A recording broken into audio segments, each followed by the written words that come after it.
Good evening, ladies and gentlemen. Welcome to National Matters. I must apologize that we are a little bit late in starting, but we are here, better late than never. Let me just update the nation before we go further that Camnet Television has gone global, and I must update the people that those of you that have no electricity know what we're now having people calling from different parts of the world because of what I'm going to tell you. If you are on iPhone or you are on smart phone, you just go to Play Store. Play Store is where you download this app. But on smartphone, you know how you download the apps. This app is both on smartphone and iPhone. But on smartphone, you just type in L-I-M-E-X, Limex World TV. Once you type Limex World TV and you install it, what is going to happen? It will give you over 120 channels around the globe. But my interest is that on that privileged list, we have Camnet right there. Okay. If you put Camnet and you download, you'll be able to watch Camnet TV, not as it comes on Facebook or Limex. Let me just show the nation. There we are. I have connected. So you are able to watch Camnet, whether you are in China, Russia, around the world. Camnet has gone global. And you don't have to watch it because it's Facebook or YouTube. This app, you cannot forward, you cannot rewind. It comes straight as you are watching it. That said, I want to invite my guest, the President for Economic Party, Mr. WYNTER KABIMBA. Welcome, sir, to the program. Thank you, and good evening, Pastor Chilo. I'm very blessed to have you, as usual. Thank you. It's good to know that you are alive with your wife and that you are doing well. God is still blessing us. Thank you. First things first. Yes, please. How is your party doing? The Economic Front, which is the former Rainbow Party, in 2014, December, we registered and launched the Rainbow Party. In 2022, we decided through a resolution of the Central Committee, and I'm glad that you are saying that Camnet has now gone global, because I could use this channel, just to disseminate this message globally, that the former Rainbow Party is now known as the Economic Front Party. And the reason for the change of name is as follows. Firstly, when we were under Rainbow, we had developed a website. And every time you tried to visit or to access that website, and you typed the word Rainbow, the literature that came was mainly literature that was related to LGBTQ. And even the colors. So the people started asking, are you Rainbow because you are associated with the LGBTQ? But the original, the reason why we named the party, Pastor, as Rainbow, was because we are the only political party that admits non-Zambian citizens as members. Non-citizens? Non-Zambian citizens. The rest of the political parties, you must be a Zambian citizen to be a member of the party. For the Rainbow Party, when we started, and even now as Economic Front, you can join as a member even if you are a non-citizen. So we thought that the name Rainbow suited that kind of complexion of our political party.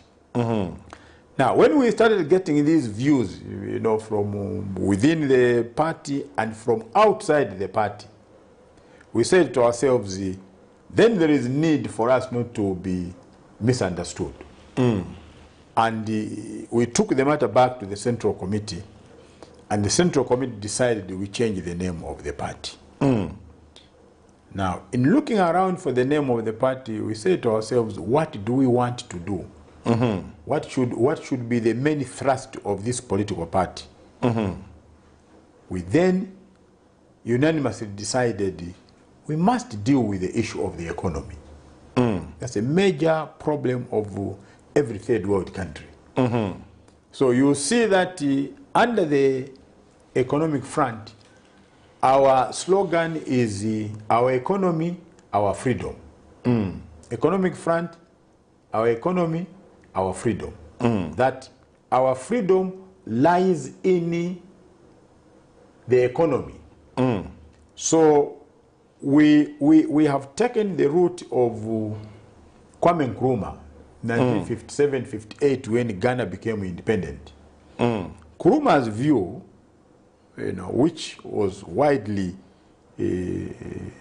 accepted by his colleagues then, as the African countries were becoming independent in the 60s,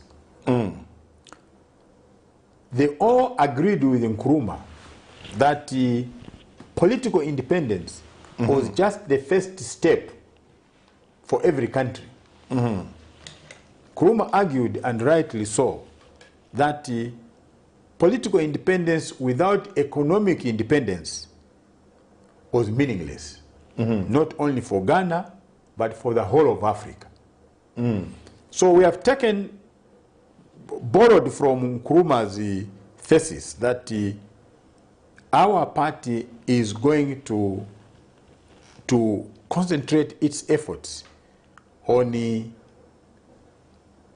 economic emancipation of Zambians. So the political party now is known as the Economic Front Party, or EF in short. Asking Mr. President, is there any difference between your party and UPND, PF, Economic Freedom Party, whatever? Is there any difference when you look at the political parties? Are you not the same? No. We are very different from many of the existing political parties. Our program is the economy, but the economy which is people-centered. Okay? We believe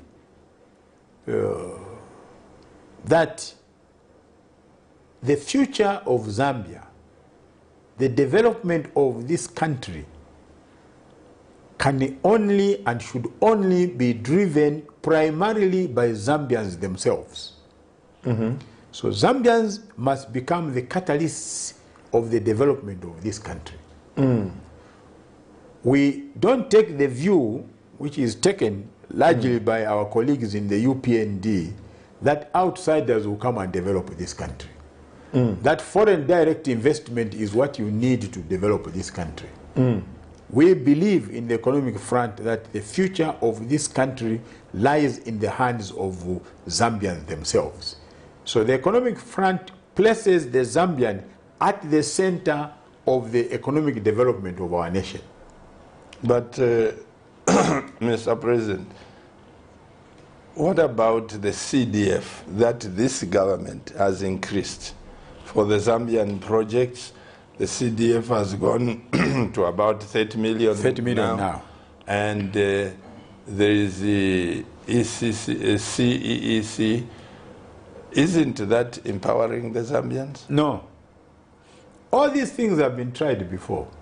CDF, if you recall, has been running since the MMD days. Okay? It's not a new thing. There's nothing magical that the UPND have attained. CDF has been there from the MMD days. The problem is not whether or not CDF is working.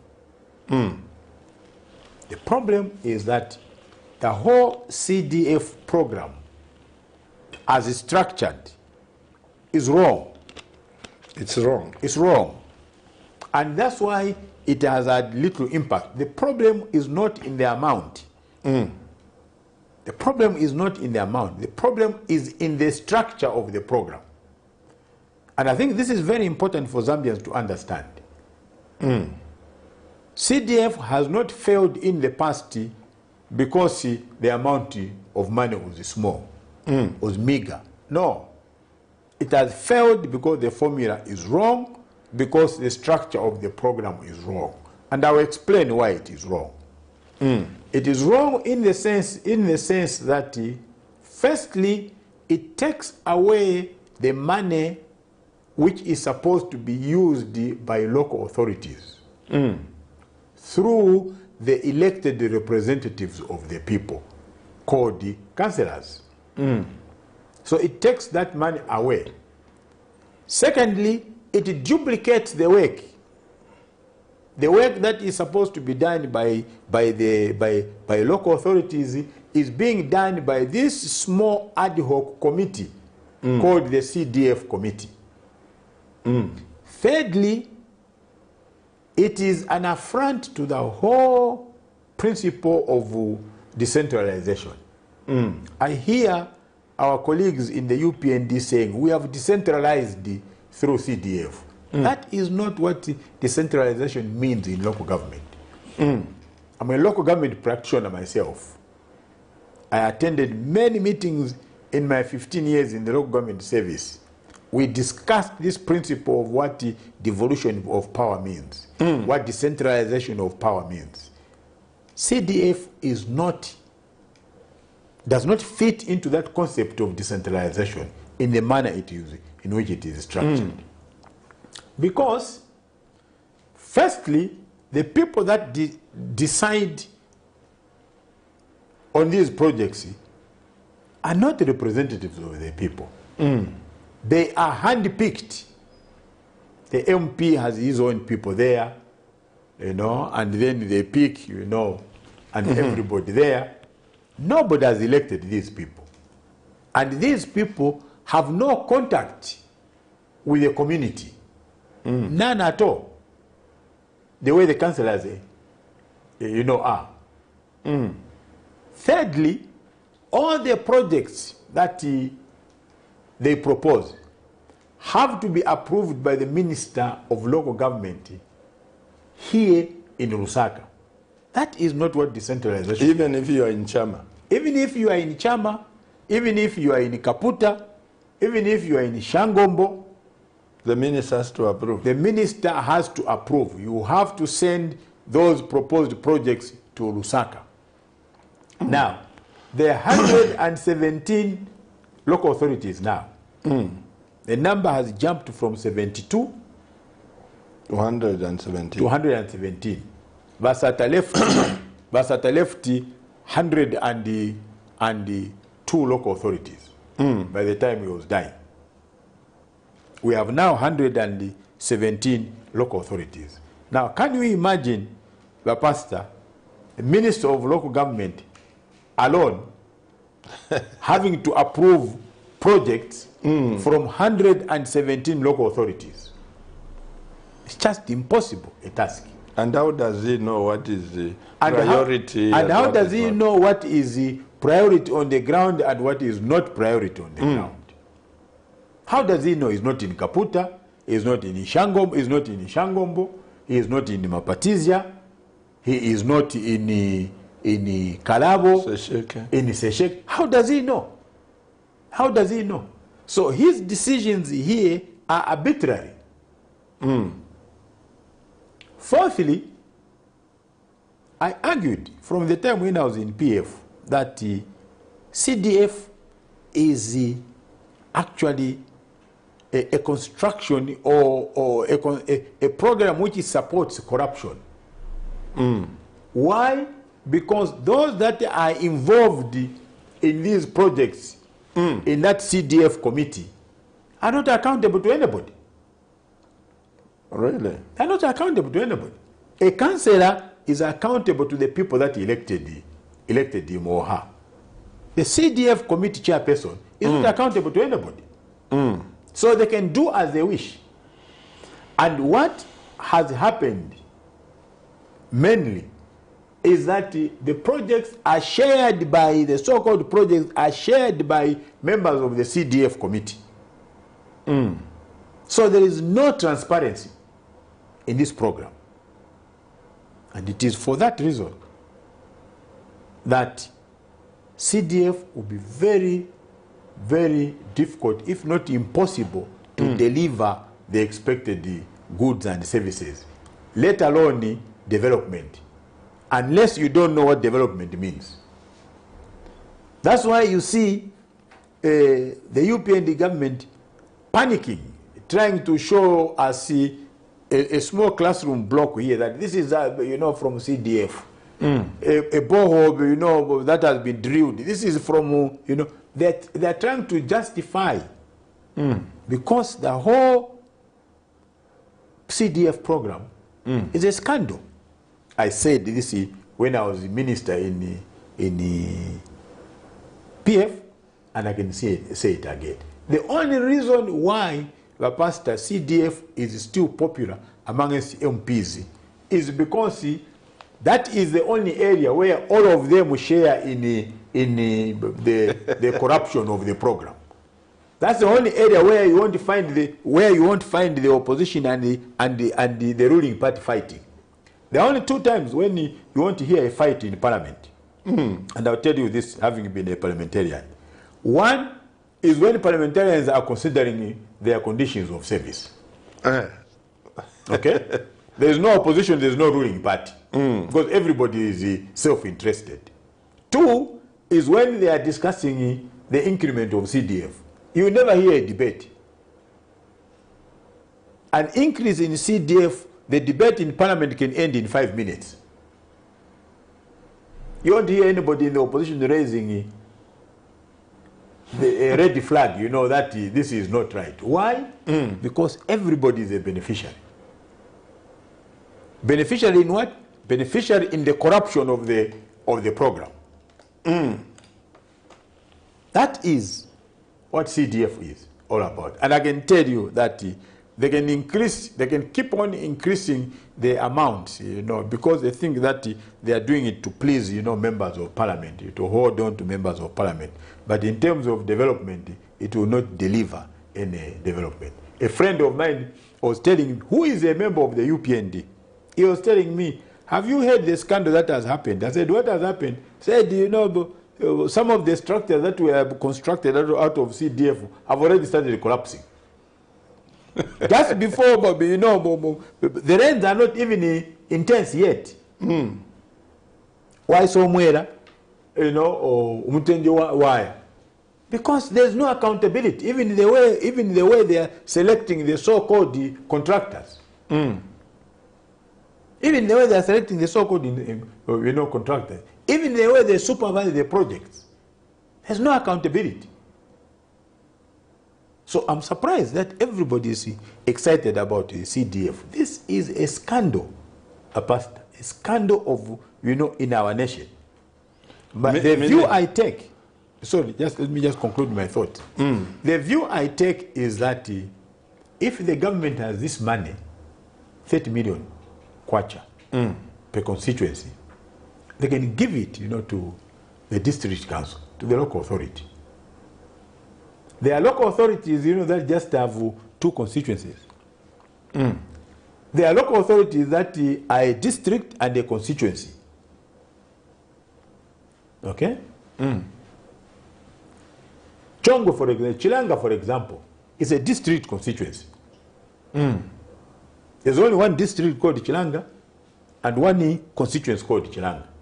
So if you gave that money to Chilanga, 30 million kwacha, and allowed the councillors to determine what projects they should invest that money in, it can change Chilanga. It's a lot of money. It's a lot of money. But it won't change Chilanga. They've been giving him, CDF. You and I can drive into Chilanga and you won't even feel the impact or see the impact of CDF.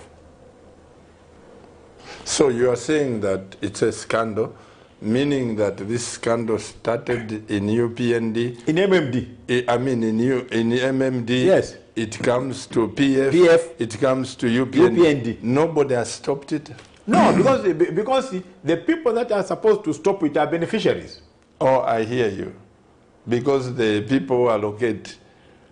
Yes. They say take 2 3 hours. Yes. Ka black na ka red. That's how they play the game.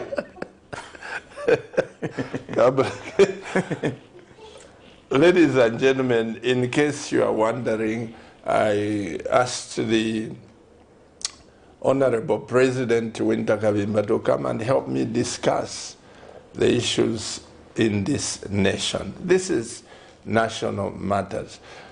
President KABIMBA, you've been a minister. Yes. You've been a member of parliament.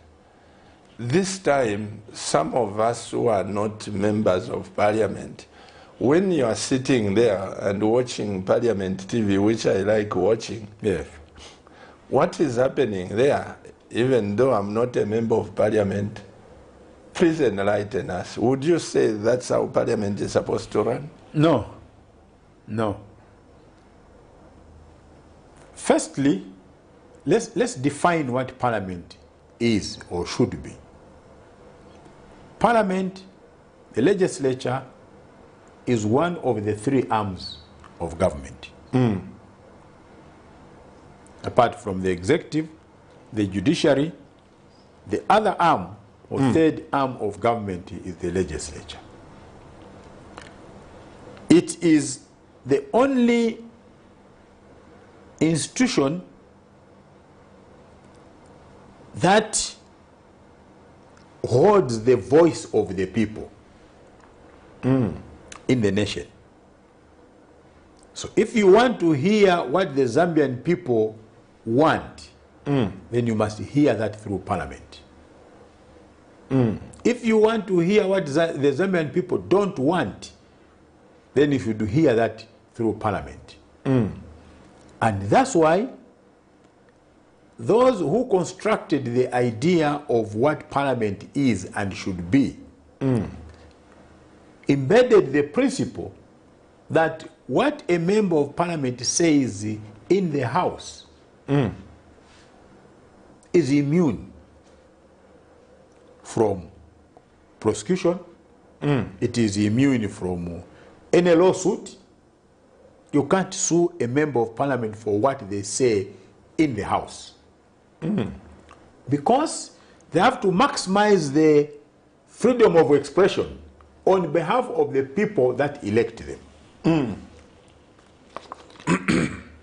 Then Parliament has a speaker. A speaker who presides over the debate in the House. And the rules and called the standing orders are very clear what the role of the speaker is.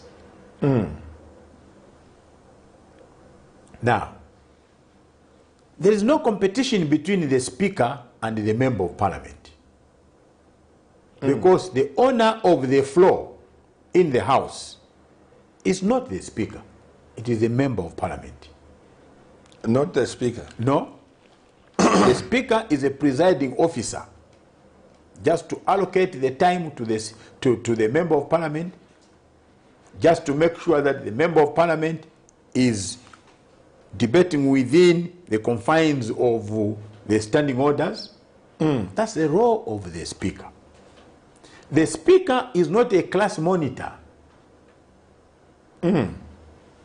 The Speaker is not a boss to a member of Parliament. Because the Speaker is not elected by the people. Nobody elects the Speaker. The members of Parliament elect a Speaker.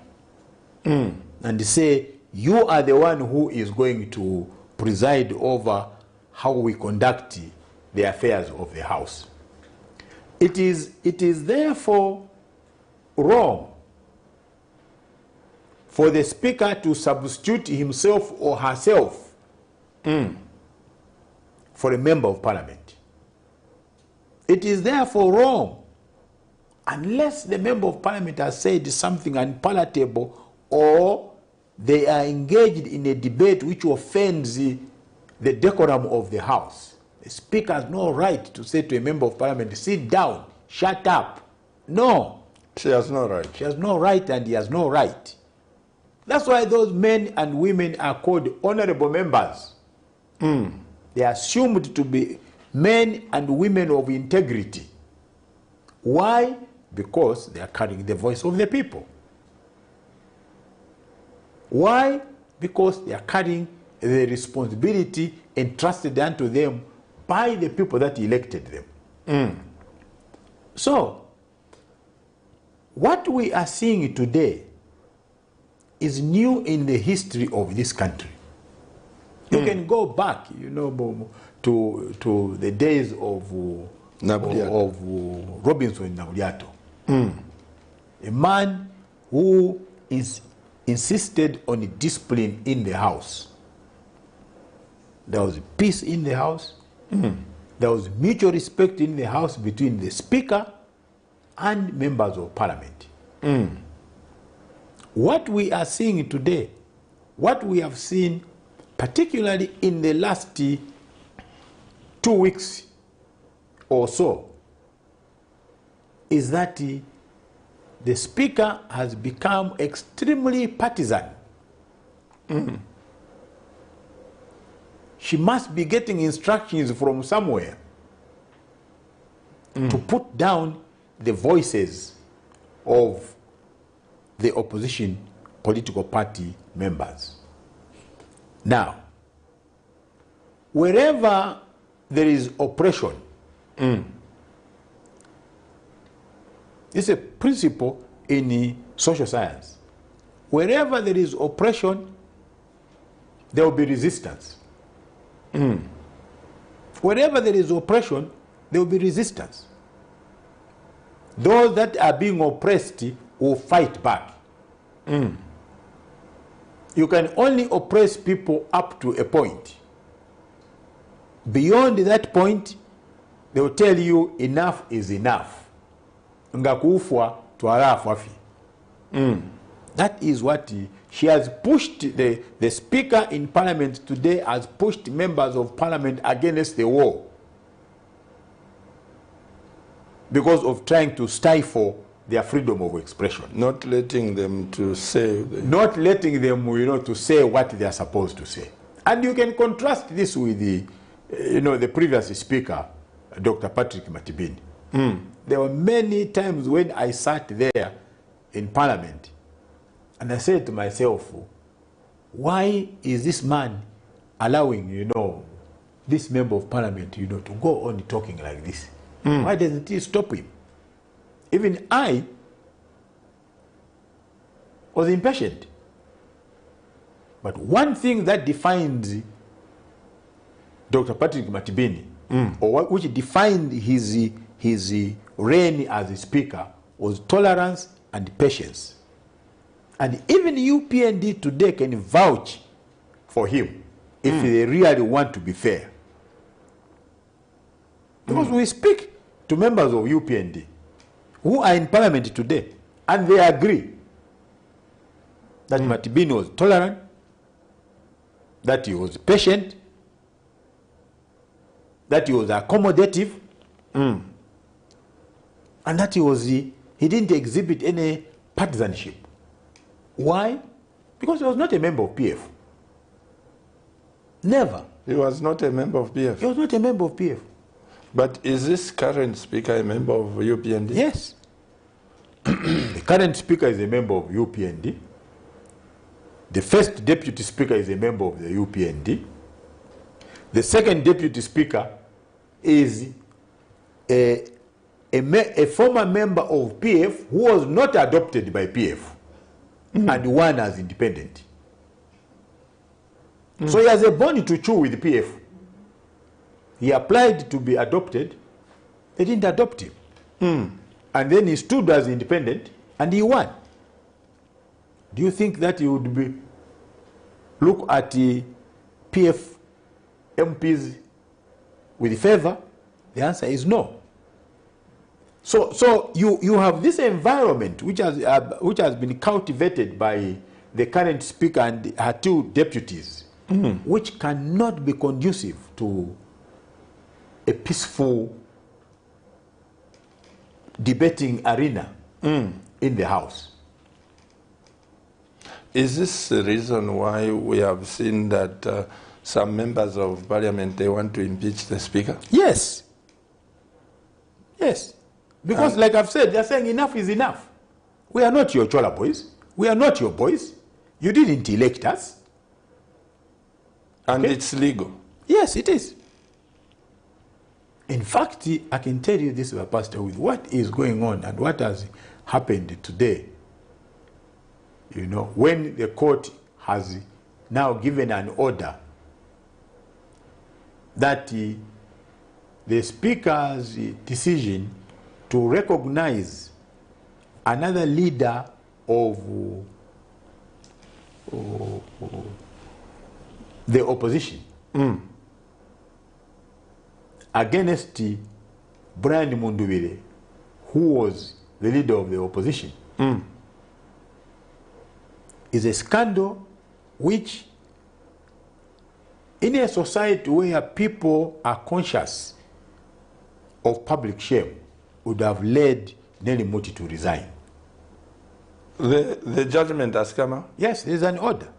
Today? Today. That the man she accepted, Robert Chavinga, as the leader of the opposition, is the wrong one. Brian Mundubire is still the leader of the opposition. But her being a lawyer, she didn't read in between and... I think what happens sometimes, what happens to some lawyers, when you get into the corridors of power, you throw away your law books. You throw away your law books. Because now you think that you are rubbing shoulders with those that are in power. The powers that be. Of the powers that be. And this is how people destroy themselves. Nelly Muti will be remembered as the speaker who actually contributed to the erosion of freedom of expression in the House. That Nelly Muti will be remembered having left behind a legacy of a rancorous parliament. Nelly Muti will leave a legacy of a speaker who was heavy-handed. Heavy-handed in a very unreasonable manner. Very unreasonable manner. She will be remembered as a speaker who was extremely partisan in running the affairs of the House. But with this incident which has happened now, opposition political party members will not go down without a fight. They will not go down without a fight, because now they realize the only way we are going to enjoy our freedom of expression is to show the speaker that we don't work for you, we work for the Zambian people. You didn't send us here, we were sent here by the Zambian people. So, if she wants to continue, she has already done enough damage to herself, she has to tone down. I was surprised when I saw a clip on ZNBC this evening of her addressing a group of NGOCC members that went to show solidarity express solidarity with her, that she is doing the right thing, that it is members of parliament, you know, that are wrong, that they are not respecting her. So we have come to you because you are a woman. This has nothing to do with somebody being a woman or a man. This is about right and wrong. I'm surprised that the NGOCC thinks that just because she's a woman, she can't be wrong. That's not an argument. It's a very shallow argument for NGOCC to pursue. Very shallow. And the members of parliament that have been suspended, they didn't take that action because she is a woman. They took that action because the speaker was abusing her authority. So they decided to stand up to her. So this issue of gender, it is wrong. This day was... It's not a passport that you should oppress others just because you're a woman. No. This day then was full. I didn't hear about the judgment, but I was surprised to look at this, Mr. President, the firing of the Registrar of Societies by this Laura Miti. She says it's troubling. She says now her letter of surrender, of course the government does not give a reason for her removal. And what is common knowledge is that it comes soon after they released, she released the list of registered PF orders, which lists show they have not changed from PF1 to PF2. This issue of, now you are saying that Mundubile is recognized. It simply means the Mouse Sampa issue, it's illegal or a scam, or what is it? It is a scam. It's a scandal. It's a sham. It's a sham. You know, you and I remember the liberation struggle in Zimbabwe during the Ian Smith era. Okay? How many elections did Ian Smith, organize in Zimbabwe? One of the elections that he organized there was that of Bishop Muzorewa. And he actually, they actually attempted, to start calling Muzorewa as Prime Minister of Southern Rhodesia. Sham election. The whole world condemned it. Nobody recognized Muzorewa except for, apartheid South Africa and a couple of other countries. Did it last? It didn't. Collapsed because the whole world was against it. That's what is happening with Miles Sampa. That purported general conference of Miles Sampa on the 24th of October was a sham. It was illegal. It was illegal. It flies in the face of the PF constitution. It flies in the face of the electoral regulations of PF.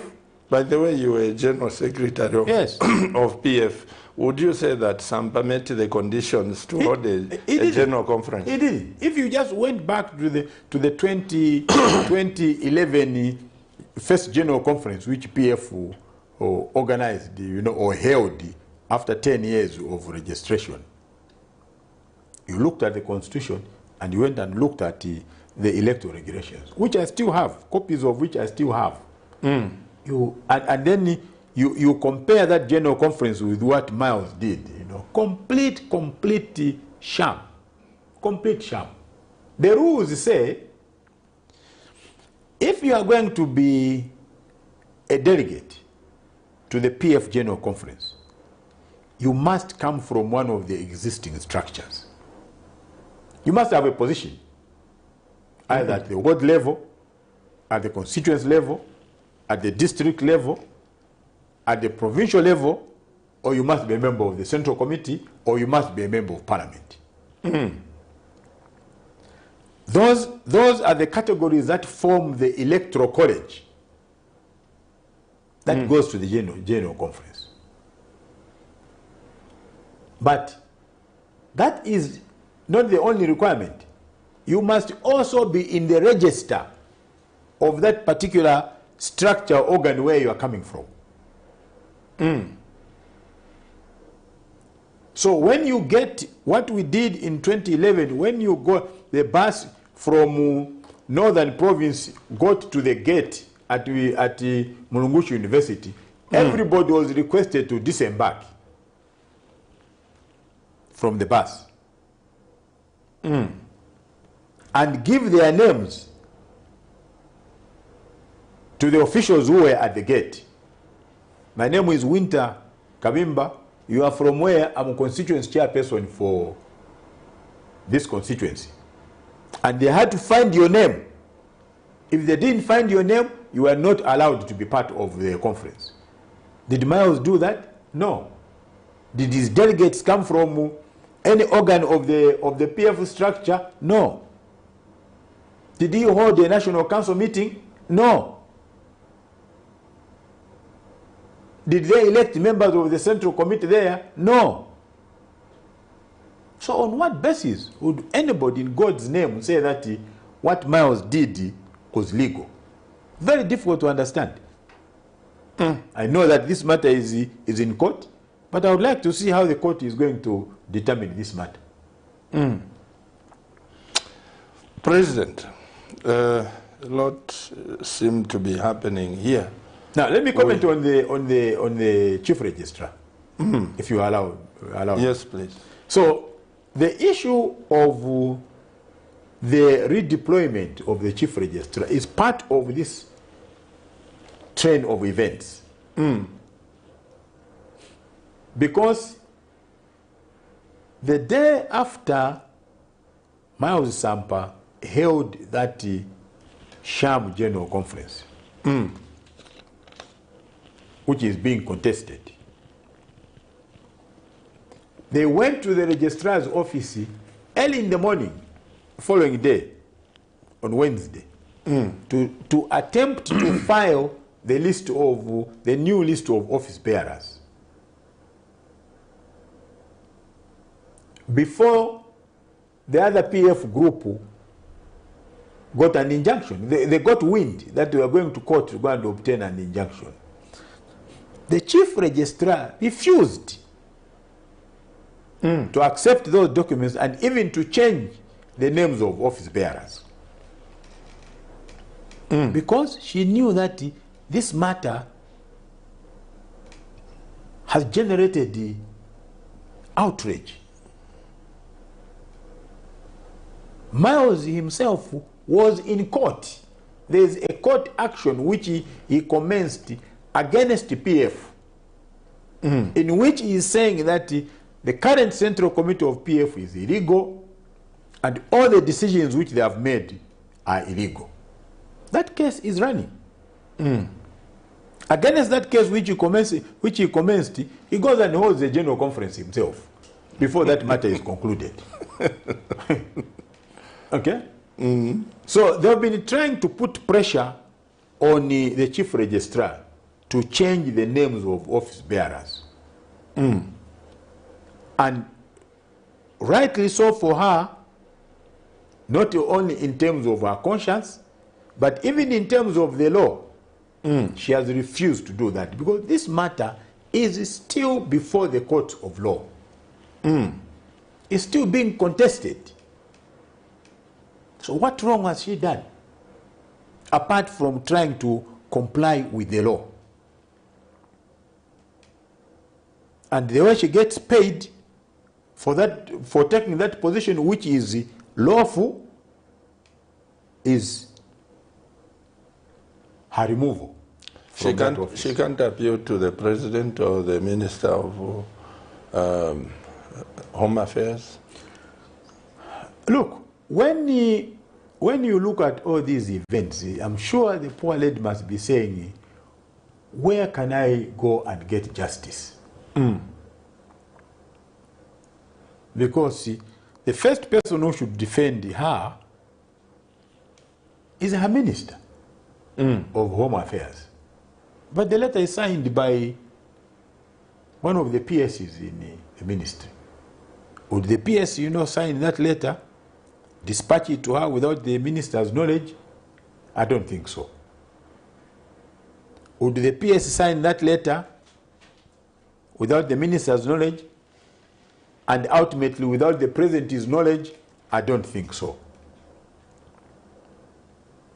So she realizes that all the avenues where she can seek justice are closed. That she is being punished for doing something that is right. That's why they can't give reasons for her being surrendered to the Public Service Commission. She is not suspended because they have no grounds on which they can suspend her. They can't say in the letter, we have suspended you because you refused, to change the names of office bearers, because then it exposes them even more. So I've never seen an employee in government myself who is surrendered from one ministry to the Public Service Commission. How? So would you assume, President, that the government has interest in this case? Great interest. Or it's just assumptions? No. There is what we call in law circumstantial evidence. When you look at the circumstances holistically of all these events, no doubt that the government has great interest in this matter. And the interest is to prop up one group against another group. For what reason? For reasons of destroying the democratic space. So you have the speaker on one hand, you have an attempt to use the chief registrar, you have another avenue of using the police.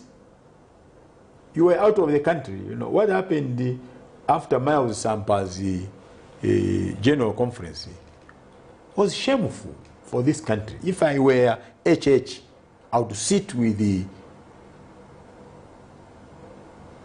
my head in my hands in shame. Miles Sampa is given a contingent of 200 police officers. No. At the Mulungush Conference Center for him to conduct that general conference. The police officers, we are told, are not there when the opposition political parties want to hold a rally. You were not here. No, I was out of the country, yes. If you were here, Pastor, even just sitting in your house, you'd have felt the embarrassment and the shame about this country. And when the Inspector General of Police is asked, he gives a very ridiculous answer. No, because that meeting was indoors. So what? The next day, they accompany him to the PF Secretariat to go and take over the Secretariat. The police? The police. Then he goes to Angola on some parliamentary business. The day he arrived, there was over 100 police officers at the airport to welcome him.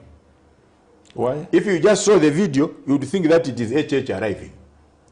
Even when HH is arriving, I've never seen that many police officers.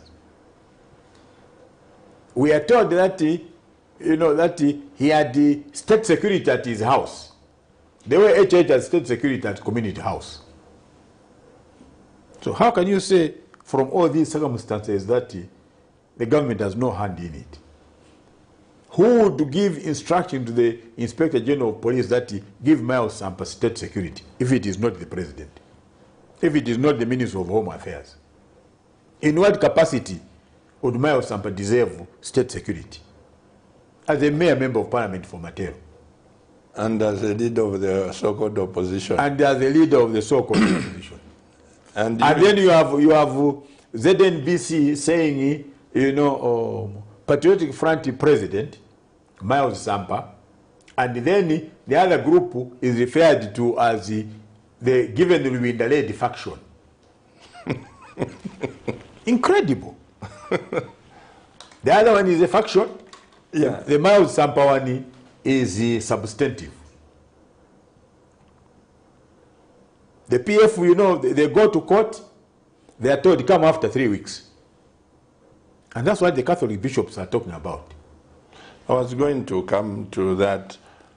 your comments on what the number of issues, about 12 points that the Catholic Church has raised, the concerns. What is your take on it? It has been the tradition. It is the tradition of the Catholic Church all over the world to comment on issues of inequality in society, justice in society, and generally the welfare of the underprivileged in the society. And now, governance issues. Okay? That has been the tradition. This is not the first pastoral letter that the Zambia Conference of Catholic Bishops have issued.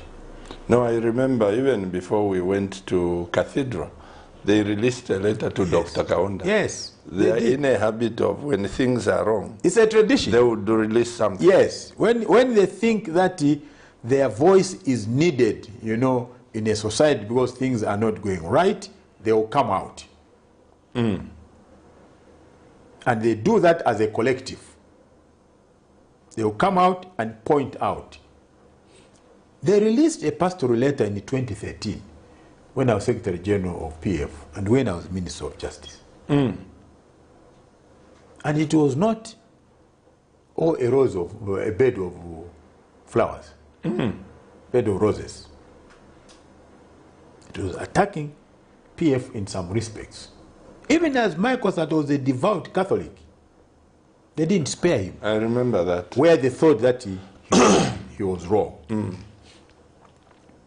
What we did with the President Sata was to respond to them quietly, in a very polite manner, paragraph by paragraph. I still remember one of the issues they raised in that pastoral letter was that PF was using police in its disappearances. That there were citizens in this country that had disappeared at the hands of the police, and that the government knew about it or was complicit about those disappearances. We responded to them. And the challenge I raised to the pastoral letter was that, in fact, they gave a specific district that this was happening in Lukulu. That was the district they gave as an example. So I said in that letter, can you just produce one person, not two, one member of any family in Lukulu who stood up in church and said, me, my husband was picked up by the police at night and I've never seen him from that day. Can you produce just one person who would say publicly from your parishes, who would say that me, my son was picked up by the police at night and he has never been seen since that day? They did it. But the whole thing, we did it quietly. Our colleagues don't believe in doing things that way. This is the second time when they think that the way to disagree in a democracy when you are in power is to use vulgar language against your opponent or the person that you don't agree And with. the bishops. And the bishops. There have been 3 statements which have been issued since last Friday. The first statement yesterday was from a young man called Kahare in Kaoma, a UPND official, who literally insulted the bishops. Literally insulted the bishops because of the pastoral letter. The second reaction is in today's news diggers. That? From Minister Mirupi, who is accusing the bishops of not being objective and being partisan. And he alleges in that statement of his that in fact the bishops had a meeting with the PF before they released, that pastoral letter. Which is not in line with the Catholic establishment. That's not how they operate. I'm not Catholic, but I know how they do things. And yet the truth of the matter is that the bishops had met HH before the pastoral letter was released. Yes. That's the truth of the matter. And there was word going around that the bishops have not released, that pastoral letter because they were cowed down by the president. No. They were waiting for an opportunity to release the letter. And here's Minister Mirupi saying that, in fact, that letter is as good as having been written by the pastoral letter, as good as having been written by PF. Accusing, insulting the integrity of the Catholic Church. Of the Catholic Church. Okay? Insulting actually the integrity. There's no difference in terms of the insult between what that young man in Kaoma said and what Charles Mirupi says. No difference. The one who was mature from the three is a young man, Gilbert Liswaniso, the UPND National Chairperson for Youth. Liswaniso, yes. Yes, who said during one of the radio programs, there is something that we need, to pay attention to from what the bishops have said. And we as a party will look into this. The next one was the government, chief government spokesperson, Cornelius Mwetu, who said we are standing, So out of all this, you get confused. Who is speaking for who? This is one political party, one government. And for me, with my experience in government, Charles Mirupi is senior to Cornelius Mwetu. Not only in age, but in terms of the ranking of cabinet. And remember, this comes just on the heels of the last apology, which the Catholic Church rendered, which the UPND government rendered to the Catholic Church. After their Secretary General, had called the bishop. Had called, His Grace Alki Banda as the Lucifer of this country. That's the language, That's the kind of democracy they're building. I think that is how you debate with others when you disagree with them. You remember what happened? HH had to send a delegation of 5-6 ministers to go and meet the president of the Zambia Conference of Catholic Bishops in Northern Province, to go and apologize. As if that is not enough. After that apology, they have again. They own it again, insulting the bishops. Simply because they don't agree with what the bishops have said. Is that the treatment? Is that the kind of democracy that UPND wants to build? I don't think that is right. But I remember when President HH was put in Mukobeko, His Grace Trace from Pundo spoke against the PF. Yes. Without beating about the bush, he was forthright. Yes. And spoke against the government. Yes. But look at the kind of names they are calling Emeritus Archbishop Mundu today for disagreeing with them. HH has forgotten that Archbishop Teres from Pundu stood by his side when he was incarcerated. and said to ECA, what you have done is wrong. He has forgotten. Now, a person who forgets like that is not a good person. A person who does not exhibit gratitude is not a good person. He's not a good leader. Because what I expected after that young man in Kaoma, if that young man were a member of the Economic Front, by today he would be on suspension. By today. You would have suspended him? Yes.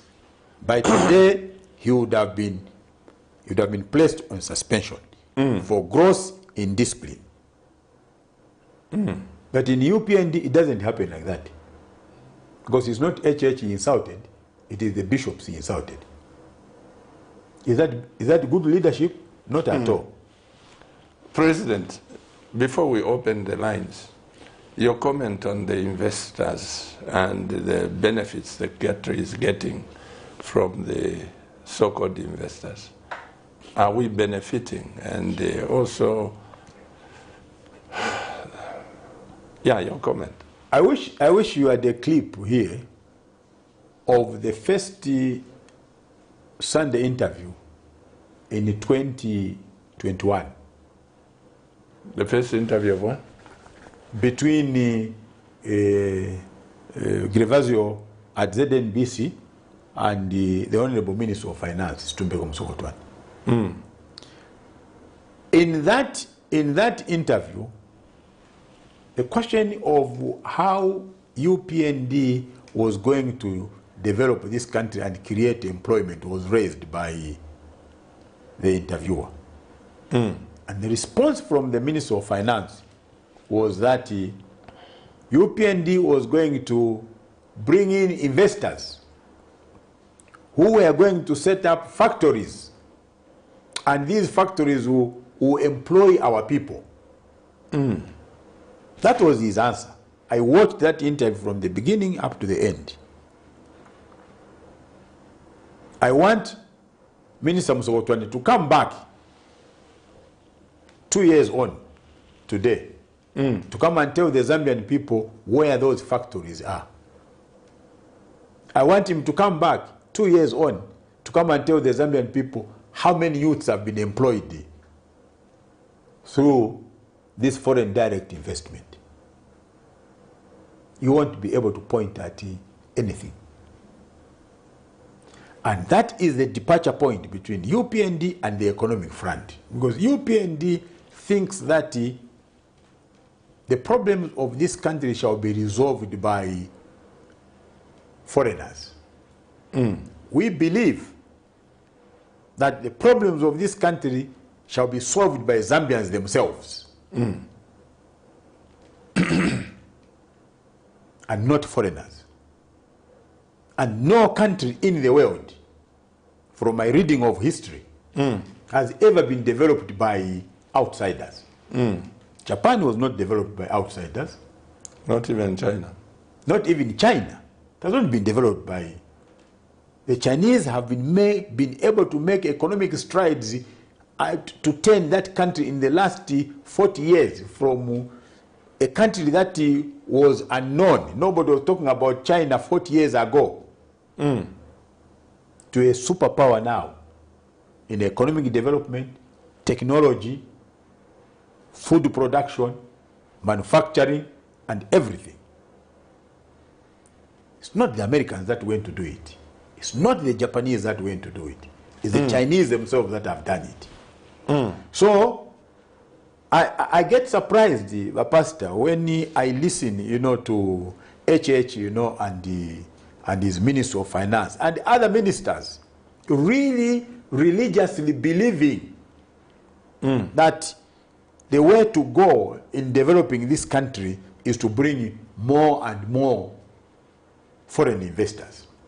To the extent that they think that even the advisors at the State House should be foreign.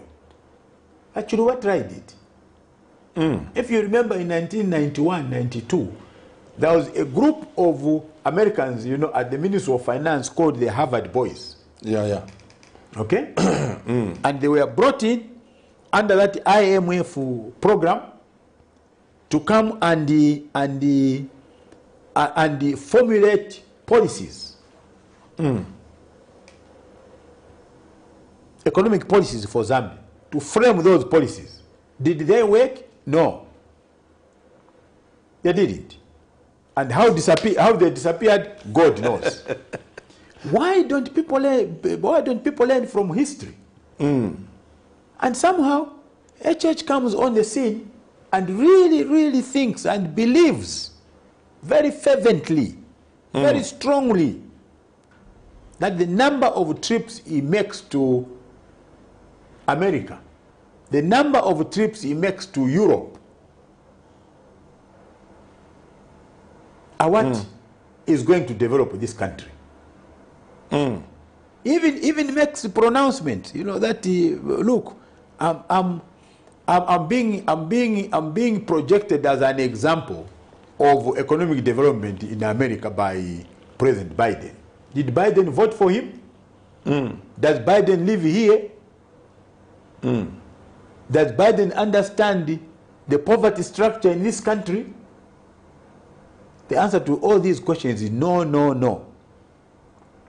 But somehow, he thinks, you know, that, you know, how many of these guys have come here? You know, the Vice President Kamala Harris was here.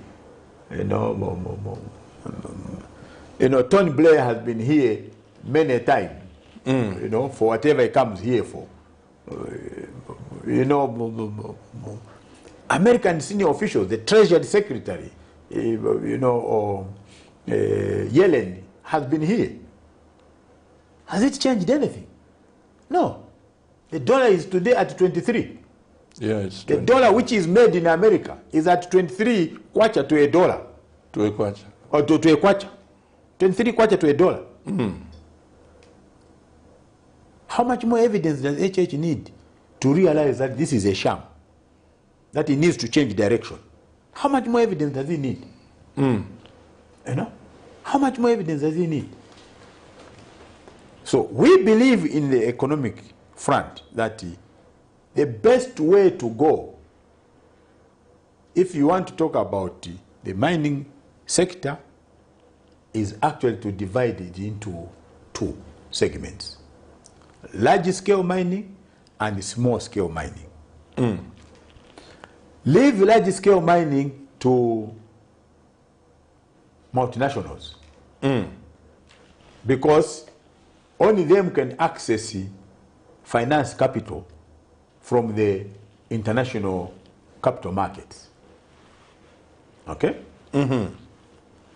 That large-scale mining shall not contribute to your creation of employment because it's highly mechanized. They are bringing in, you know, machinery, which today, excavators, one excavator which can do a job for 150 people, and it only needs one operator. With artificial intelligence coming now, it won't even need a human being there. And you say that mining is going to create employment for you?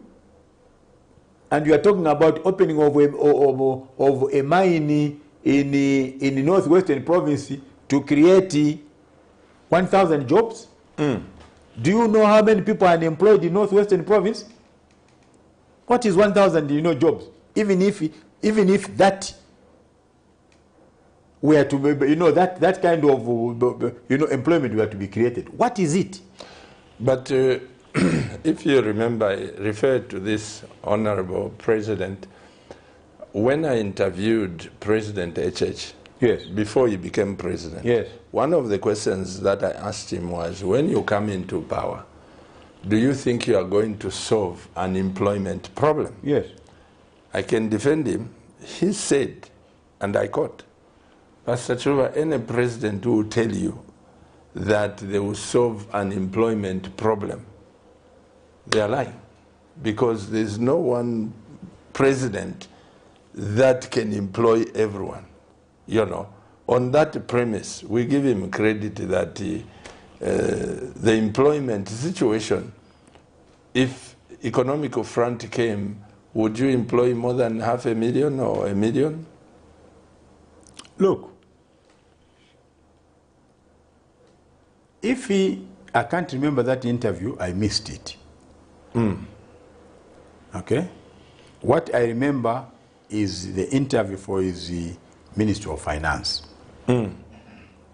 What I also remember was HH at many fora promising the youths that he was going to create employment for them. Okay. Now, how do you create employment for a third world, in a third world country economy? I think that's the question. Okay? And we have an example from the Chinese. What the Chinese did initially was to develop a labor-intensive economy. An economy which is dependent on the human capital, the number of human beings they have. And we're talking about a population of 1.3, 1.4 billion people per person. We're not talking about 16 million people. This is not even, the whole population of Zambia is not even a province in China. No, it's not. It's not. You know that very well. Okay. Even So, when in Nigeria with my wife in Yes. Lagos, when I asked what's the population of Lagos, the man says, Pastor, what's your population of Zambia? Yes. I told him, in his Nigerian accent, he says, Lagos alone would swallow your population. yes. Like a change kashara. Lagos alone. Because Nigeria is 200 plus million people. Million, yes. Okay? 200 million people. Nigeria alone. Okay? So what is 17 million people? The Chinese have been able to uplift the people out of poverty in the last 30 years, 400 million of their citizens. In the last 30 years. 400 million. 400 million. Okay? Lula da Silva, the current president of Brazil, in the 2 terms of his office, he was able to uplift 14 million people, Brazilian citizens, out of poverty in 10 million. years. In 10 years. So it can be done. Which is like 1 point something million per year. Per year. So it can be done. What the Chinese have come to show us is that there is another formula for social and economic development. That what the West preaches about is not the only way of developing a society. So what we believe in the economic front is that firstly, create an economy which is labor intensive. Especially in the area of agriculture and the small scale mining. I tell you that if only you segmented small scale mining and said this mining of emeralds, and all these small minerals, shall be left to Zambians alone. And you created a bank for small scale farmers and peasant farmers to go and borrow either cash or plant and inputs and small plant and machinery. You can see this economy turn round. UPND doesn't believe in that. President, you are the president of a political party. 2 questions, our lines are open. Would you take time to call President HH and sit and say, look, this is our nation. I'm not yet president. Can you implement this, what you are saying? Because this is our nation. And secondly, if you want to answer the first or the second. Talking about the Constitution, your fellow lawyer, John Sangwa, says the Constitution is not being upheld. As a lawyer, what's your comment? Let me start with the first one. Me, I've lived in the village. I've lived in the compound. Shiramfoko na tuikala munganda, Dr. Lepita munshirata, abalwele kuno, iseni. I've never heard that. When you are sick, what do you do, Pastor? You go to the doctor. You go to the doctor. You go and find the place where it's called the clinic. Even Jesus said it is the sick that needs a physician. Exactly. Not the other way around. Okay? So if my church thinks that I make sense in what I say, which I doubt, because he knows everything, he can call me. I'll go to community house in broad daylight. I don't have to be a member of the UPND to meet the president of the Republic of Zambia. It is my right. Maybe a privilege. I'll go and tell him, this can't work, Bwana, and this can't work. But if you are going to surround yourself, pastor, with the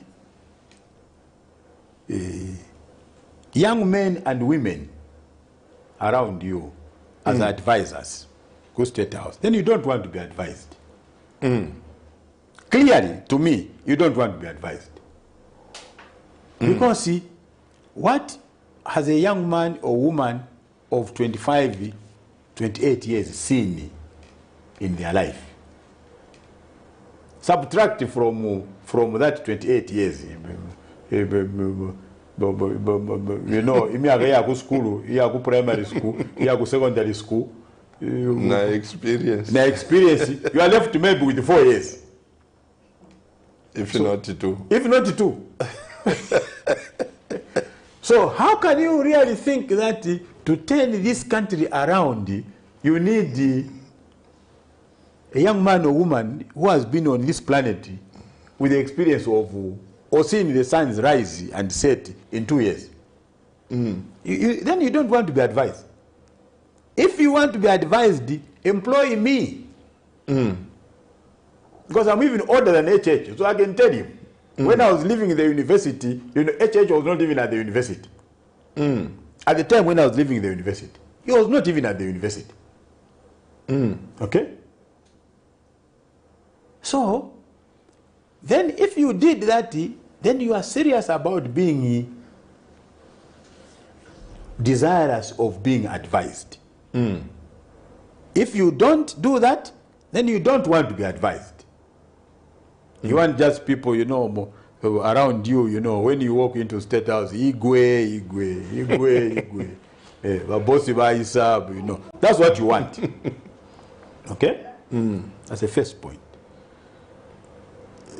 The issue that you raise about State Council John Sangwa is also fundamental. Okay? It's also fundamental. But this is not the first time that the Constitution has been abused. It has been abused many times. In fact, my argument has been that those who think or who argue that the problems of our society is the Constitution, I don't share that view with them. No. The problems of our society, Pastor, is leadership. Leadership? Yes. The Constitution is okay. The Constitution is not the problem. That is the problem we have in families. That's the problem that we have in companies. That's the problem we have in the church. Absolutely. Okay? That's the problem that we have in the country. Leadership.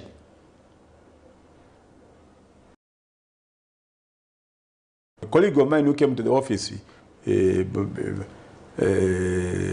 today is what? Monday. Today is Monday. Yeah, last week, Thursday or Friday, said to me, have you tried to read some literature by John Maxwell? I said, yes, I've got the John Maxwell Bible on leadership. And I love that Bible. Somebody bought it for me, and I really appreciate, that Bible. Because John Maxwell examined, the chapters and verses in the Bible and talks about what a leader should be and what a leader should not be. If I were a president, I would make John Maxwell's Bible a compulsory reading for all my cabinet ministers. So, problem number one that we have in all sectors of life, and I've included the church, and I'm happy you agree with me, is leadership. Absolutely. Leadership. Two clergymen in the same church, they don't talk to one another. Two members, of cabinet don't speak to one another. The president doesn't speak to a cabinet minister who disagrees with him or who disagreed with him in the last cabinet meeting. You can't run a country like that and hope to develop. So my argument is that what we need to do is to resolve this leadership question first. Because if you have a good leader, a pastor, he will want a good constitution. He will amend the constitution even if it takes away some of his powers. That's why you are seeing UPND dilly-dallying about the constitution and trying, to manage it as if they are practicing witchcraft. Okay? They don't want to come out in the open. They don't want to come out in the open. So a good leader will insist that there must be a good constitution in the country. A good leader will insist that we must have good laws in the country. A good leader will ensure that there is discipline, in the country. A good leader will ensure that his cabinet ministers, men and women around him, lead by example. That's what a good leader will do. Okay? A good leader does not want to be worshipped. He wants to stand up to criticism so that he can go back and introspect and say, where am I going wrong? But that's what President HS has done, that even if you insult him, he doesn't react to it. No. You see, it is one thing to say something and another thing, to follow through with your action. This is not, I don't support anybody who insults HH. I don't think that that would be my friend. Because HH is the head of state. That's the presidency, yeah. Okay? No, I'm just saying that he has taken that people should not go to those levels. No, we shall, look, when you are also a good leader, you can't, the phrase in English, self-praise has no recommendation. Okay? You can't praise yourself and recommend and also recommend yourself. No. If you are a good leader, people will tell you, Mandela was a good leader. I never heard, not even a single day, Mandela saying, I'm one of the best presidents in this world. Never. Mandela. I never heard Mandela praise himself. It is those of us that were outside. When he came here in August of 1991, after his release from prison in February, the first country Mandela visited was Zambia. And I was at the council as the head of the legal department. And he came to the civic center. And I stood next to Mandela. Okay? And I was looking at him and I said to myself, is this a human being created by God? Or a saint? Yeah. Because of his sense of humility. When he was asked by Oprah Winfrey during one of his trips to the United States, and he said, you want to do one term, what are you going to do after this? He said, the ANC shall decide. I'm a product of the ANC. They will decide how they want to use me. That's a good leader. He didn't say I. If Mandela had wanted, he would have insisted that he will go for as long as he wants, to govern, because he spent 27 years on Robben Island. Absolutely. But he didn't. And one of the Americans said Mandela is a proof that God is there for not bringing whites against blacks. And I agree with you that he regarded him as a saint. He said, yes. Is this man a human being or what? Yes. Mandela is a proof that God is there. But do you remember the hypocrisy of the West? Because Mandela was fighting for black freedom, they actually listed him as a terrorist. Yes. Up to the day when Mandela won an election, he was still listed by the American State Department as a terrorist. The African National Congress was listed as a terrorist organization. That issue was resolved when Mandela went on a state visit to Cuba and America. And when they were processing his visa in South Africa, they discovered that he was not to visit America because he was still designated as a terrorist. And it created a diplomatic row between the South African government and the US government. And then the US government gave a condition that if Mandela is to visit the United States, then he can't go to Cuba first. He has to come to the US, then go to Cuba. Mandela refused. He said, I'm going to Cuba first because the Cubans were on our side when we were fighting for this struggle. As you were on the side of these Boers that were killing our people. So if you insist on that, I'll go to Cuba and come back to South Africa. They withdrew that condition. And Mandela went to Cuba and he went to the United States. That's a hypocrisy, of. So now, the idolize Mandela because he secured, the interests of their kith and kin. Not because they love him. And this is one thing that the church misses. He thinks that, they love him so much. And coming from the village, he's sitting around the table with whites for the first time, drinking tea. So he thinks,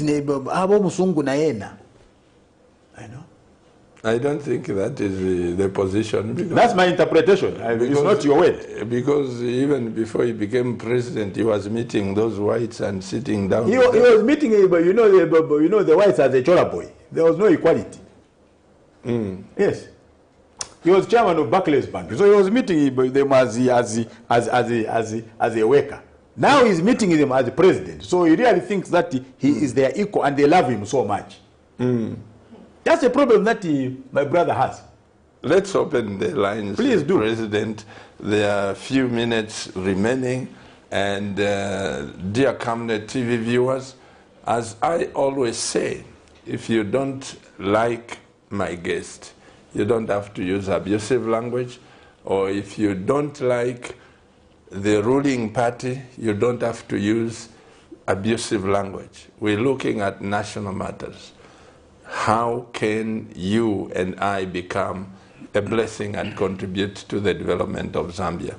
And the issues that we have discussed are the ones that we should talk about: the Constitution, talk about development, investment, and all that.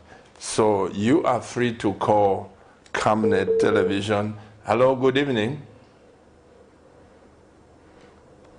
Good evening. Okay. We see roads, clinic upgrades, earth-moving equipment purchased, classrooms, block constructions, desks, loans, empowerment. Can anyone say it's a hoax? I haven't said that it is a hoax. If Chikanya has followed my, I have said that if that money were to be given to local authorities, it can do more than what it is doing. I didn't say that it is a hoax. So please listen to my argument. Follow what we are saying closely. Don't put words in my mouth.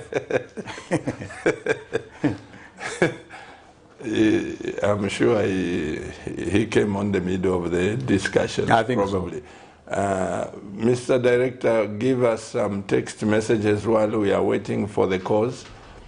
Good evening, President KABIMBA. Now that the Register of Societies has been released, it has released a true list of the office bearers after court order. What is next for the Speaker and the Clerk of the National Assembly? Are they going to rescind their wrong and unpatriotic decision or resign on moral grounds? Thank you, sir. Successful success motto from Mpatamato. I said that you know, the Speaker has no choice now but to reverse that illegal decision that she made. And secondly, like Mr. Moto says, if the Speaker lived in a society with a culture of public shame, she would have resigned her position immediately, because this is scandalous for her. It's scandalous. This is scandalous. Scandalous. But do people in Africa resign on such issues? No. That's why I'm saying, you know what somebody said to me, you know, a Muzungu friend of mine. He said, you know, you guys are okay because, you know, you don't have the sense of public shame. That's right. And I don't think he was being racist. That was an insult to the highest order. Yes. And I don't think he was being racist. To say we have no sense of public shame. I mean, look at very quickly before we get to the next. Look at what happened to Boris Johnson. Okay? Why did Boris Johnson resign as the Prime Minister of Britain? Because of that party he had. Yes. That he had misled. When there was COVID. Yes. That he had misled, you know. And that guy whom he had appointed, who was involved in a scandal. And you know what they said? He lied. If we could know, how many times do we lie every day? From morning to 17 hours. How many times do we lie? When somebody asks you, no, but I that 8 hours, you know, but you lied yesterday. How many times do we justify lies? But Boris Johnson had to resign his position as a Speaker. Reason, he lied. Even the one minister in UK, I wish I could play a clip, Mr. President, he went late to Parliament. Yes. And when they asked the question, the minister was not there. The moment he answered the question, he resigned. Yes. He said, I'm embarrassed that I was not here when the question was. But if I could know, they'll keep on saying, Nelly Muti, please, Nelly Muti, you know, you are busy justifying it. And then you've got organizations that come to you, no, you are a woman, you know. No, we must hold people in public office to account. Okay? To do right in public office is not a discretion of an individual.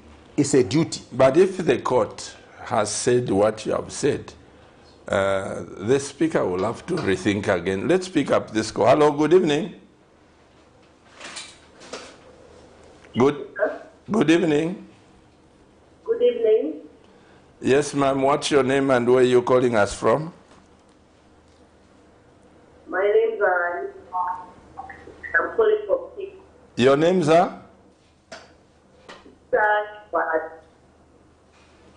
I didn't hear the name, but go ahead and contribute. I'm Hilda. You are Hilda. You are Hilda. Oh, sorry, we seem to have lost that caller. Mr. Director, please put some more text messages and also the phone calls. Like you are saying, this will bless, as that man said, that now that the court and the names have come out, yes, I don't know what the Speaker will do. Exactly. Hello, good evening. Good evening to you, Pastor. Good evening, sir. What's your name and where are you calling us from? My name is Mr. Songwe, calling from Luansha. Mr. Songwe. Yes, yes. From Luansha. Please go ahead and contribute. I've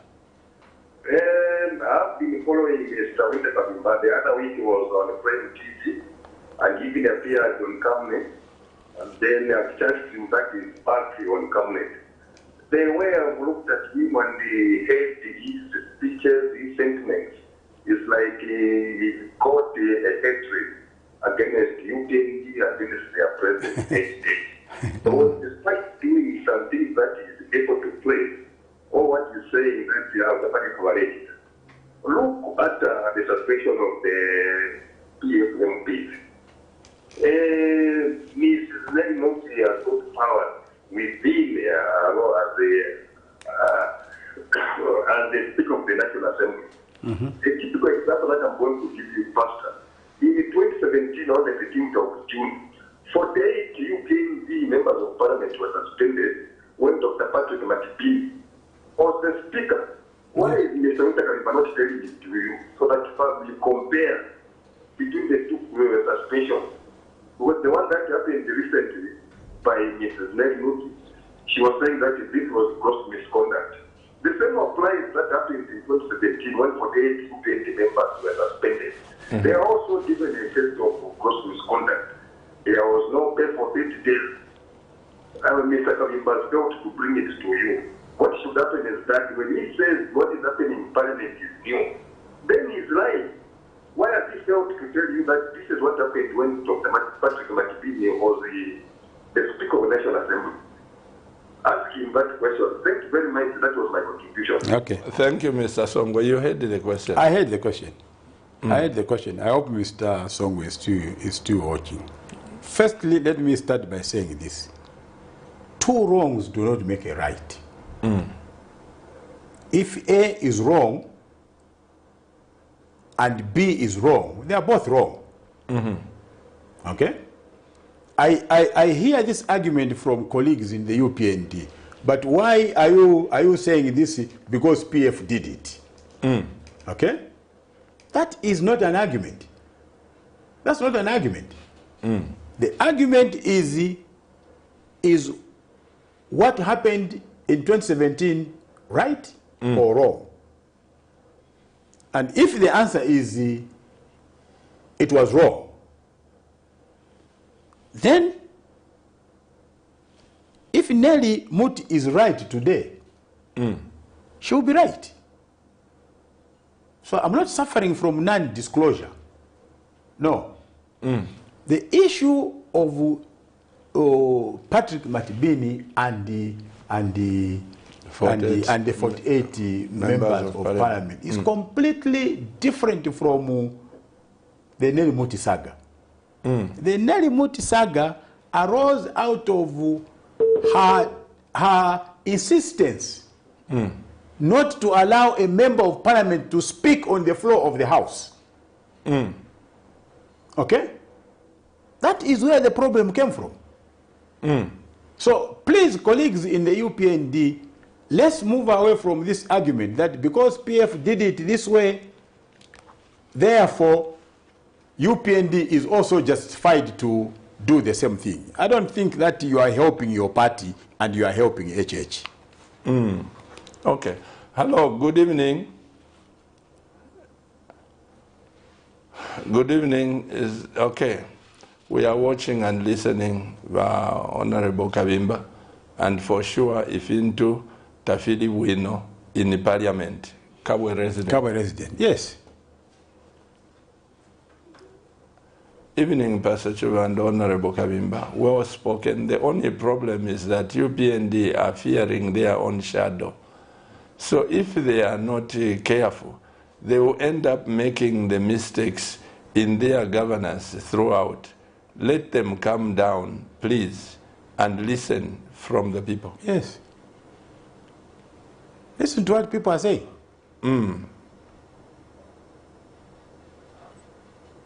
Okay. Hello, good evening. Good evening, Good evening to you, sir. What's your name and where are you calling us from? John Slow calling from Kabwe. You are? John Slow from Kabwe. John Chisulo. Chisulo. Please go ahead and speak to the nation. Mr. Chisulo? Oh, I hope we haven't lost Mr. Chisulo. Hello. Hello, is that Mr. Chisulo? Mkwaya mlishani ba Chisulo. Mkwaya kwenale sare kusunga mkwaya. Mkwaya mwe bafashe nalapo pechibemba. Mkwaya landi mchibemba. Mkwaya therefore kusumilisha ikilelanda bakateka ba WYNTER KABIMBA. Uwafya ubotukwete muri ubuteko bwesu. Kususha wonse bumpandwa mano ubuleisa. No kumunutati mwichonse kilelanda abantu bali mu. Oh, sorry. And PF government. Yes.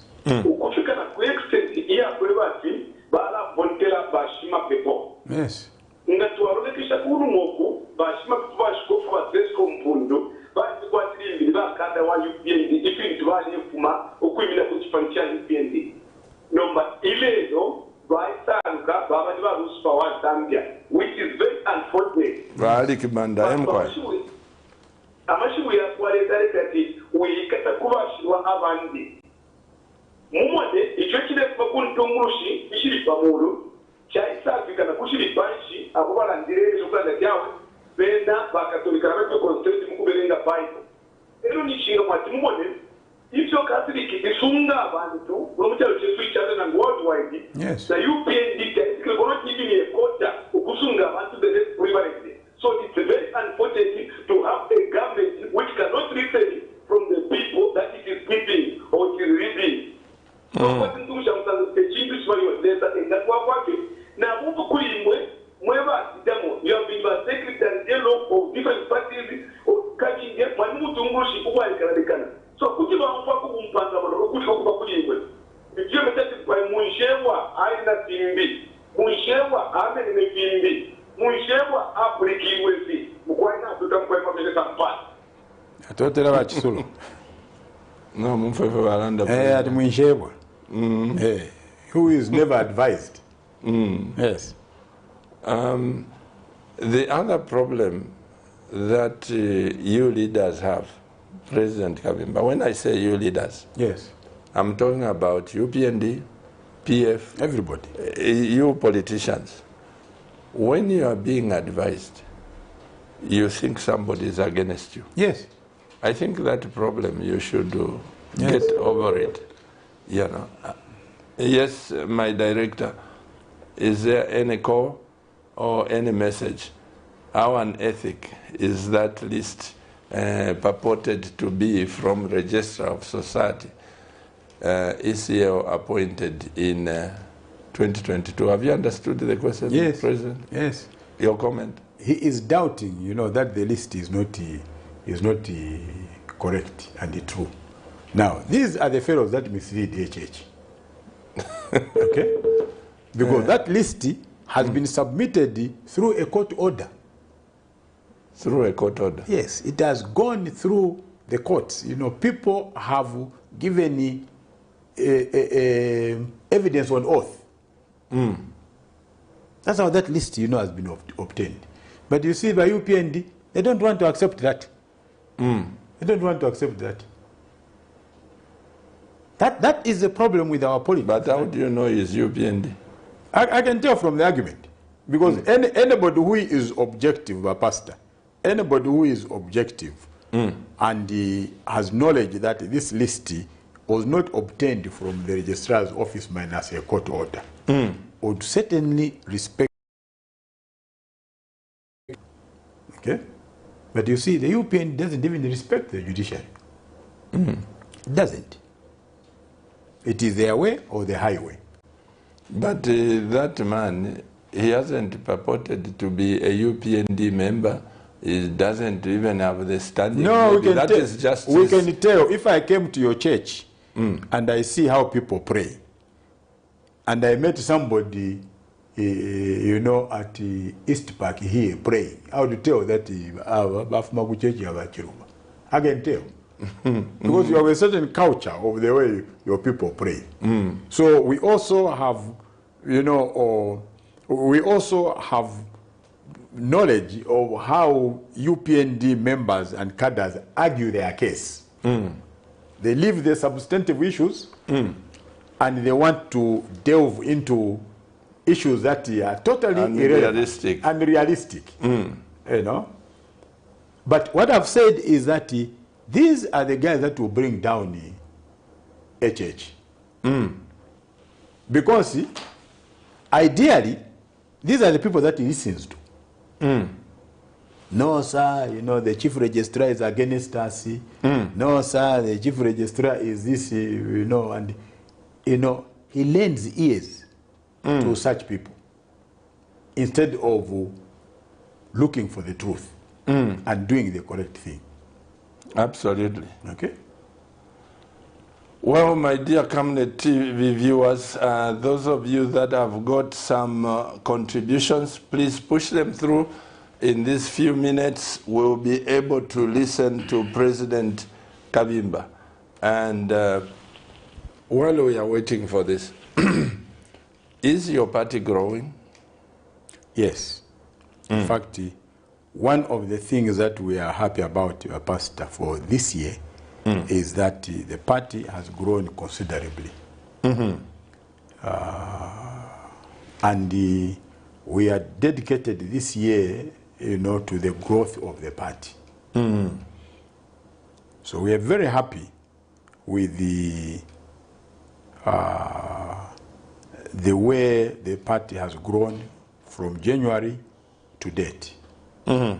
When the Registrar of Societies wrote to us to prove to that office that our party has a national presence, we were able to submit registers, you know, to that office within 3 days.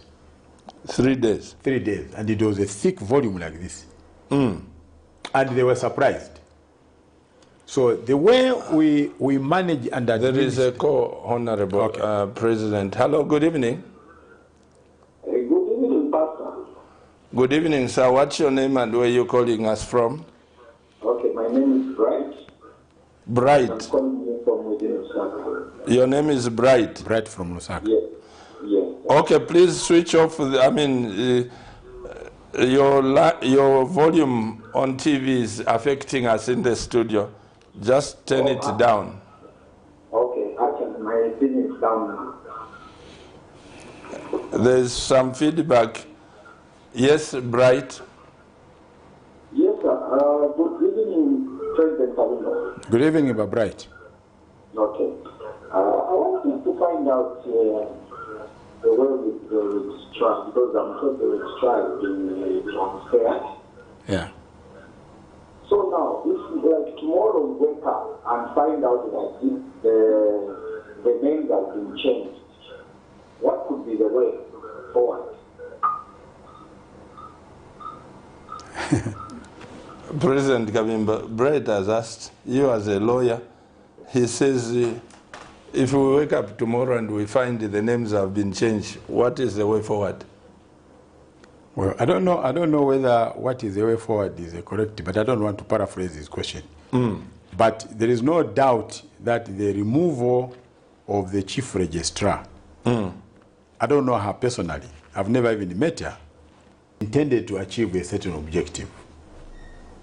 And that objective, Bright, as a way forward, would be to tamper with the PF records at the registrar of Society's office, which the outgoing registrar did not want to do. And I would be surprised if you and I are wrong. But let's wait to see what happens in the next couple of days. You've answered as a lawyer. And you, Mr. Director, just give us the last 5 text messages and then we'll ask the president to say his last remarks, and we get into the news time. My director, Council, are you on? Council, you are on point. The speaker is very biased. The speaker is very biased. She is a danger to our hard-fought democracy. Yes. This, I don't know who said this. The speaker is a bias. She's a danger to our hard-fought democracy. Good evening, Pastor. What did the speaker Do wrong. do wrong? In my own understanding, I think PF members of parliament wants to bring their party wrangles in our parliament. The speaker is acting within the law. Please, can you hit the point if you know something about her? Prince from Kitwe. You qualify to comment this, President? Yes, there were, you know, what was going on in parliament was not between or amongst PF members of parliament. It was not between the Miles Sampa group and the other group. That was not the problem. The problem in parliament was that one member of parliament wanted to raise a point of order to find out whether it was right to recognize Robert Chabinga as leader of the opposition when this matter was still sub judice. This matter was still before the courts of law. And the speaker kept on saying to him, sit down, keep quiet. We have already discussed Okay? that. I have nothing to do with that. If you are not happy with that, then go to court. So, MP Kangombe was simply trying to get the guidance of the speaker, which is his right to do so and the duty of the speaker as speaker of the house.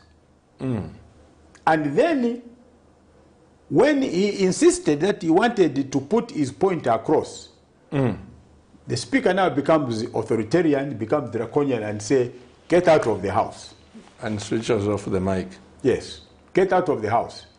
And he said, I'm not getting out of the house. Because there's nothing wrong that I have done. Then she calls in the sergeant at arms to come and forcibly throw him out of the house. And the other members of parliament go and rally around him and say, no, but he can't be ejected from the house. And then she goes and calls a contingent of police officers on the grounds of parliament. Okay? In violation of the sanctity of parliament. So you can't call the ordinary police? Not under those circumstances. The PF members of parliament were not violent. There was no rebellion. They just disagreed with the speaker. You know what happened? I'll give you this incident, what happened in Kenya.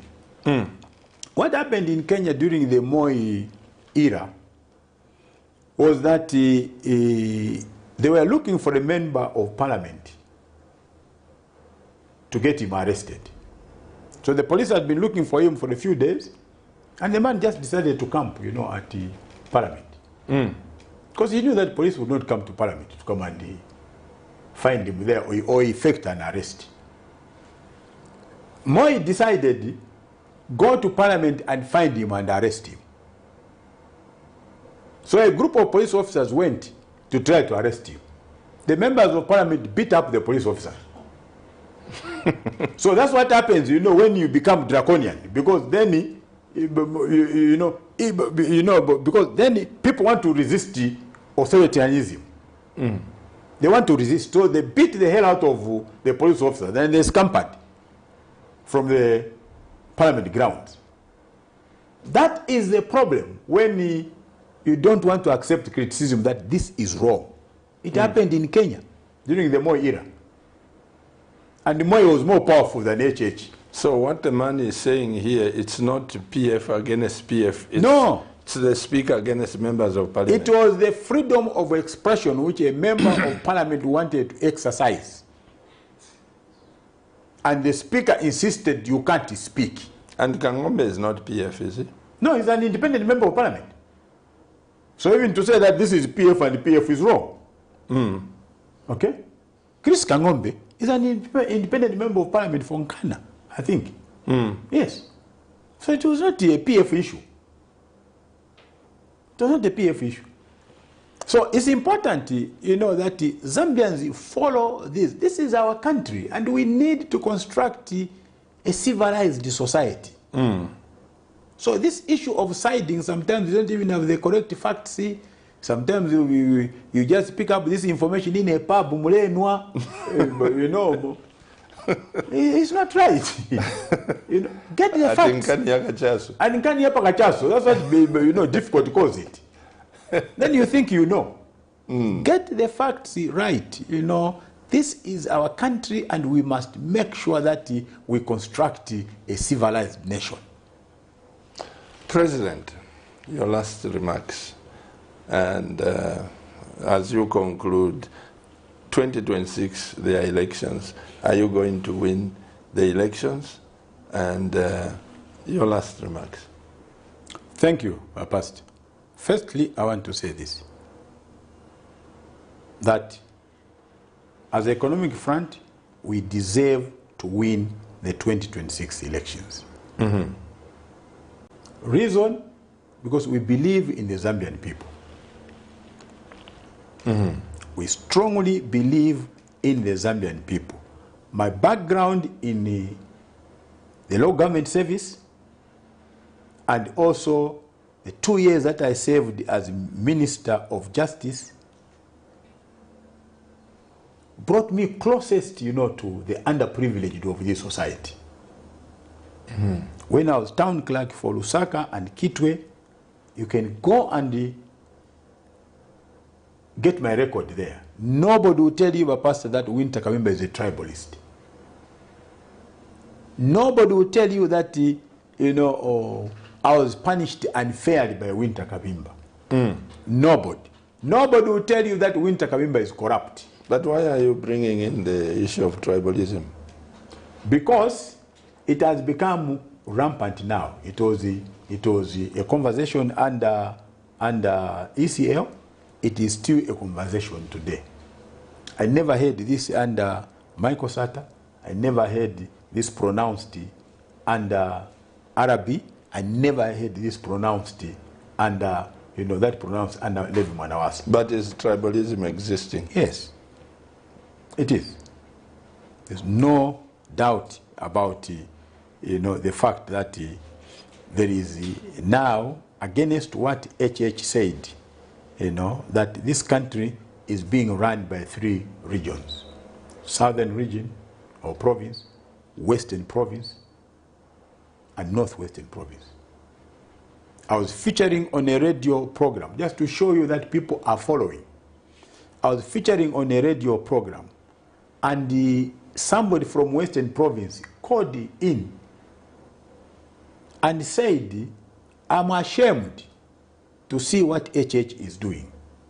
And he said to me, I want people to watch this. Wherever you find the 2 Tongas appointed, the third one will be Rosie, or one from Northwestern province. Wherever you find 2 Rosies appointed, the third one will be Tonga. This was a caller. So, in my language, we say that, you know, umuntu ali monesa bimumenshi. Okay? A human being is able to see that this ability mumenshi. So they are able to see, they are able to follow, they are able to analyze the appointments when they come out in the, you know, in the press. That we are now seeing tribalism at an elevated level. What tribe are you? My mother is Bemba, if you want to know. I don't like saying this. But my mother is Bemba from Pika. That's where my grandfather, Mr. Chanda, comes from. My mother is a Chanda. Teresa Chanda. My father is from Shibuyunji district. He's a Sala. Shibuyunji. Shibuyunji here. So if you want half Sala, half Bemba. Okay? So, this is... I argue this with my father. You know, because he thinks I should be UPND. Because he's also conservative and tribal. Yes. And I've told him, no, sir. I'm not going to be UPND just because my language is close to Tonga. I'm going to be what I think I should be because the leader of a political party is good for this country and not because of my tribe. So I've had this debate with my father. Your last remarks, President. My last remarks are these. If you permitted me, I want to give... There are people that would have wanted to call in and contribute, but they are not able to. They are not able to. They are not able. Some of them would want to take this opportunity to join our party, but they are not able to. So if you permitted me, I just want to read 2 or 3 telephone numbers. Which telephone numbers? Of my leadership. Station? Of our leadership. Or to put the... So that they can call them tomorrow. Because in the past, I have refused people to use this as a campaign. No, platform. it's not. I don't know the policy. But, you know, my sister is seated there. I don't know the policy. But this is not campaign. What you can do, Mr. Kabimba, because if today you come, you leave your numbers. Yes. Tomorrow somebody comes and leaves the numbers. Tomorrow they will say I'm biased. You know, those are the problems we suffer. Yes, but this is also the problem of our society. A pastor, you know, the role of this station is to disseminate information on behalf of everybody. Okay? And where that information goes and how it is used is not your problem. It's not your problem. But I hear what you are saying. But I have heard this. You know that I refuse people that say to me, you know, please call me on WhatsApp because the state is listening to this conversation. I refuse. I tell them there is no wrong that I've done in this country. If I say that HH is a bad leader, that's not an offense. That's my opinion. Somebody else out there may think he's a good leader. Maybe. So I refuse to use WhatsApp, you know, as a way of security. I don't even know how secure it is, but I just refuse. Maybe the best we can do, President, where are your officers? Take time to tell those leaders in whichever province, where can they find the officers? No, I'll tell you, our mobilization is in the field. We don't mobilize from the office. Okay? I've got the gentleman seated across me here. This is our provincial vice chairman. He doesn't have an office. He is a mobilizer. So a mobilizer doesn't sit in an office. He's not an administrator. So his job is to follow those that are going to call him and say, please, can you come and meet us in Mandevu? We want to hear more about the economic front. That's how we work in the economic front. This is your studio. Permit me to clear my conscience. Next time, I'll call you, then you come and make this, because I refuse to other gentlemen before. Let me announce to the nation that we'll look at the policy again. Yes. So that next time you come, you can freely give. I think, and those that will be coming, they can freely give. That would be so my that appeal. I am not accused. That would be my appeal. I hear you. Yes, that would be my appeal, that please see if you can review the policy of... I hear this, you know, when I go to radio programs and I go, you know, they run, you know, that recorded message, you know, the views expressed here are not those of this station. I've not said that the views I expressed here are those of Cabinet. Yeah, yeah. These are purely my views.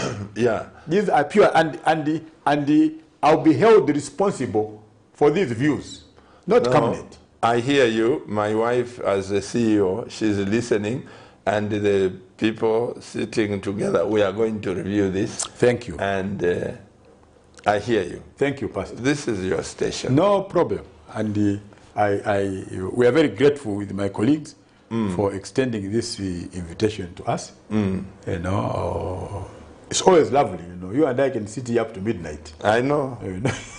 Remember that sometimes when you were a town clerk, I would come to your office Yes. and we chat Yes. for some time, and people are waiting. Yes. So So we come a long way. Absolutely. You know, we have not met because of this and that, but we come. Absolutely. We come a long way, and I really appreciate, and my colleagues in the party do greatly appreciate, you know, this kind of invitation, you know, to us. I'm most grateful. Thank you. Dear Cabinet TV viewers, I had my host, President WYNTER KABIMBA, the President of our Economic Front, and as you have heard, that we're going to review our position so that you people can express yourselves, the ruling party, the opposition, so that you can meet your people. In the meantime, I am praying and believing God that Zambia is a great nation and it shall remain so. Let's unite. Let's love one another. No differences. Let's argue intellectually, but let's not fight. I've been your pastor and host of this program. On behalf of my wife, the CEO of this great station, on behalf of the leadership of this station, those of you that asked and we couldn't pick up your call, probably read your messages, we apologize. On behalf of you, Cabinet TV viewers, you are just fantastic. Please download that Limex World TV app. Go to your app store. It's also on iPhone. You download that, you'll be watching Cabinet TV. Now it's global. Until next time, keep watching Cabinet TV, and remember, Cabinet TV is not just another channel. Bye-bye.